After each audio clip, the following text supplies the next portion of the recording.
Hello and welcome to the latest instalment of video from Oakleigh Watches.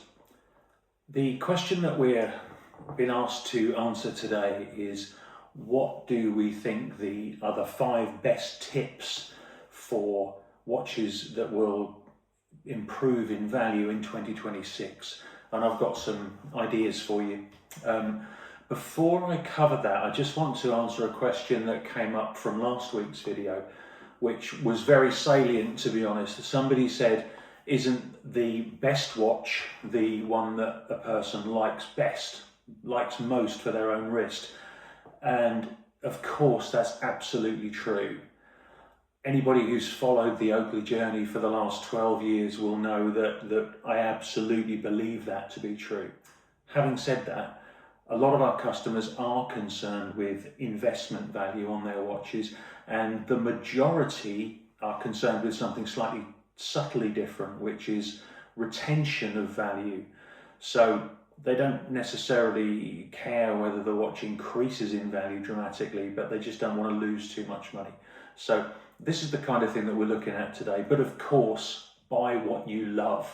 I've always said that, and I will always say it. So, top tips for 2026.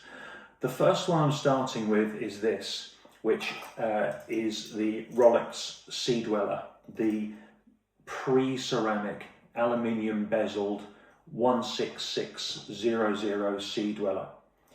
It was available from the late 1980s to the late 2000s. The Sea-Dweller has always been more pricey than the equivalent Submariner, and these watches should cost more than a Submariner date in the same condition. Prices vary, but generally speaking, you can buy a really nice one of these for less money or about the same money as the equivalent Submariner date. But I would expect this time next year, these will certainly increase in value. So good time to buy the 16600 Rolex Sea-Dweller. Next one on the list is another Rolex. There is a pattern here. This is the 114270 Explorer. So the last of the 36mm Explorers before they increased them in size and then subsequently shrunk them again. These are very, very good value at the moment. You can buy a really good one of these in the 6,000s. This one that we have in stock is a perfect one. It's high 6,000s for a full set. It's a lot of watch for the money, and something that I've mentioned before is if you look at how many or how few of these are on the market at the moment, like with the GMT Master video we did a couple of weeks ago, it's clear that these are in demand and supply is shrinking. I had a look on Chrono24 this morning for equivalent watches, so really, really perfect full set examples of a 114270. I found 7 in the UK. That's it. I mean, that's hardly any. Compare it to something like a Hulk or a Batgirl, where you could find 70 or 80 perfect examples for sale in the UK. It's very, very clear where the price shift is going to move. So suggestion number 2, the Rolex 114270 Explorer. Suggestion number 3, a little bit left of field. This is a Bremont. Not all Bremont watches are set to increase in value, I wouldn't say.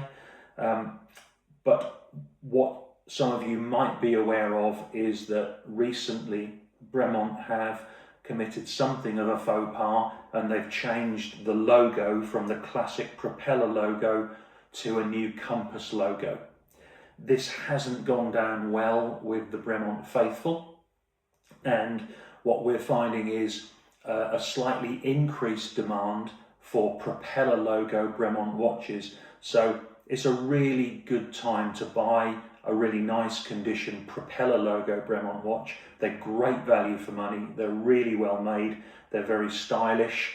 They're obviously not making any more. with propeller logos of the majority of models. So there is definitely a slightly increased demand for propeller logo Bremont watches.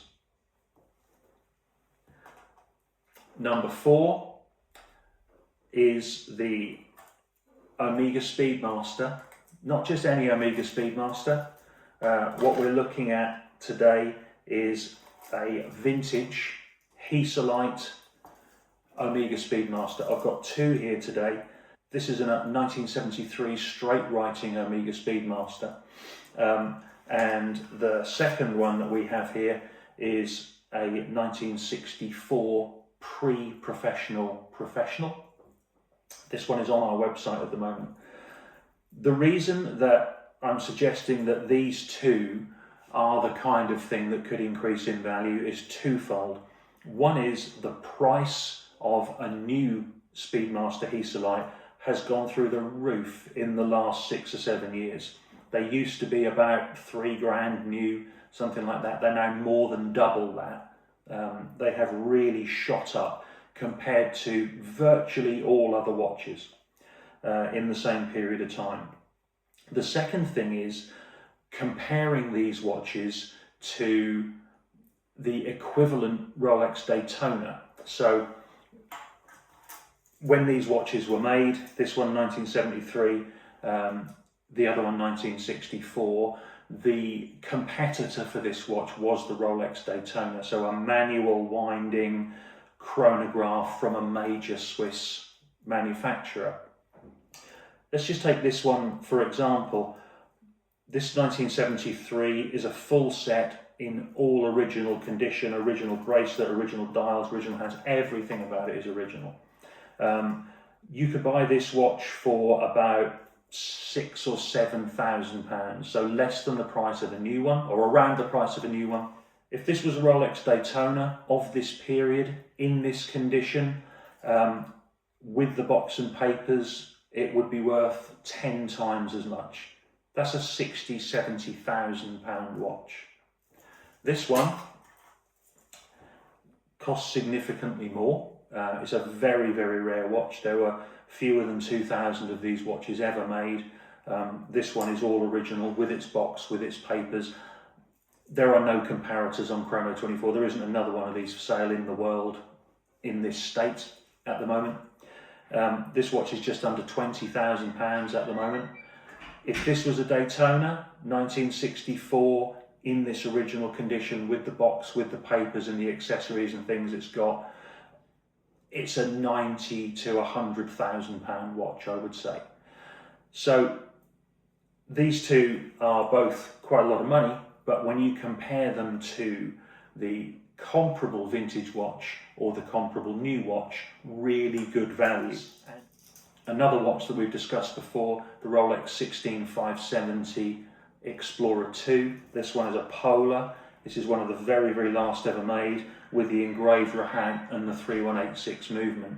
Supply, as with the other Explorer, very, very low. This is one of maybe 2 in the UK at the moment in this state of this year. And if you look at really, really nice 16570 polars of any type from the sort of 2000s, there's a handful of them out there in really nice condition. So supply is nipped up, demand is increasing and becoming stronger. So the 16570 polar is my last tip of the 5 for watches to look out for in 2026 from a value perspective. I hope that's been really helpful and maybe interesting. If you liked it, please click like, please subscribe. We'll bring you more videos. If you've got any comments, please leave them below. As you'll see, I do read them all, I do comment on them and come back to you, and they're very useful. So thanks very much. Merry Christmas.